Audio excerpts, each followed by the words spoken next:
Hi all, welcome to Diversified Finance. My name is Lakal. Just a quick video regards to labor housing affordability policy that will come into effect from July 2022. So as you know, it's this is what it does. So government will, let's say you want to buy a property up to $950,000, right? And government will, and you got to need to be, if you're an individual, you need to be 90,000, you should be earning less than $90,000 per year. Or if you're a couple, you should be, your combined salary should be less than 120,000. So there are 10,000 spots. Like they might, like there could be a possibility they might increase it later. But let's discuss how this would impact on the market, right? So let's say you have a investment property which you, let's say you bought it like for 800,000, and the current value is like say 1.3 or 1.2 mil. And let's say you are an investor and you just want to sell it in a hurry, right?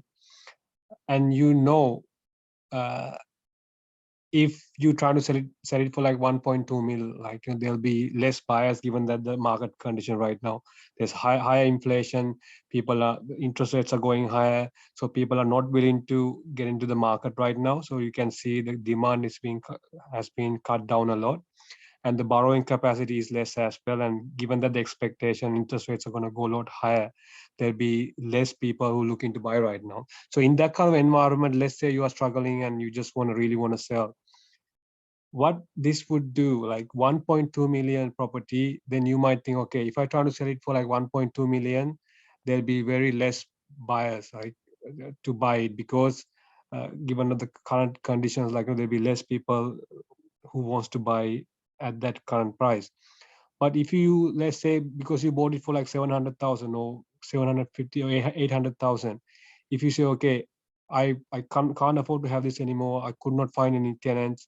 So if you lower your price to 950, then there's a chance that you probably be able to sell it a lot quicker than holding it to sell it for like 1.2 million and waiting someone to come and buy it. Because when you drop your the price of this property to 950,000, there are a lot of demand for that, because most of the lot of up to 10,000 new home buyers, first home buyers, can buy this house with a 40% help of the government, right? So 40% of this house price will be backed by the government, right? So this is what I think would happen. So in the future, so what we can get out of this example is, if this might drag all the property price back down to like 950K, most of the properties, right? If someone's trying to sell a property for like 1.1, 1.2, even 1.3,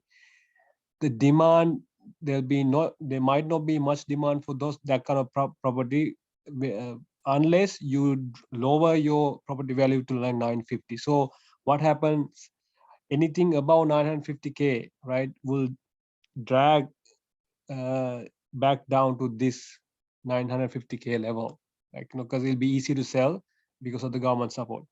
On the flip side, the other side, let's say you bought a property for like 500,000, like maybe 10 years ago, and now you looking to sell it for like say 750, right? But you can, if you push this price up to 950K, then you still be able to sell it, because this is the cap, this is the max you can. So instead of people trying to sell it for like 850, they might push it all the way up to 950 and try to get more money out of that. So what this would do in the future, we can, I mean, probably a year later we can go back and have a look at it. I reckon if this gonna go ahead, right, and then when it gets popular, any property that is less than 950 will likely to go up a lot higher, up to 950. Like even it's like a $400,000 property, may you probably be able to sell it for like 500,000, because $800,000 property, $850,000 property, they might increase it to like 950, because they know up to 950 people can borrow, right? I mean, with government help, they can buy this house up, as long as the property price is 950. So anything below 950, will push towards this 950 area. Anything above 950, I'm not talking about like a 2.5 mil property will come back to 950, but something within this range, like 1.1, 1.2, even 1.3. If the seller is in a hurry, then they will lower it back down to 950. On the other flip side, if someone's trying to sell a property for 850, they'll push the price back up to 950 because they know as long as they are not going to go above 950, people can buy this property with the government support. So let's wait and see. There's a lot of things we have to consider as well.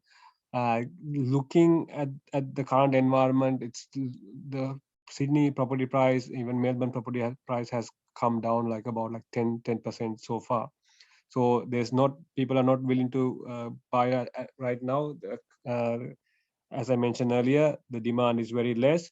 Let's hopefully supply is not going to go too high. If there's so much of supply, then we might see a further downside for housing market, even 30 to 40% correction as well. As we could see that even 40% correction as well. Let's not forget, Australian housing market is like roughly 40% over, especially in Sydney. Maybe it's more.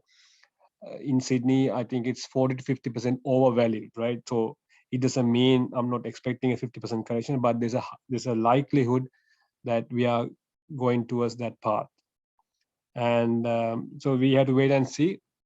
So that's just a quick video regards to Labor housing affordability policy. I'll talk to you in the next video. Thank you. See ya.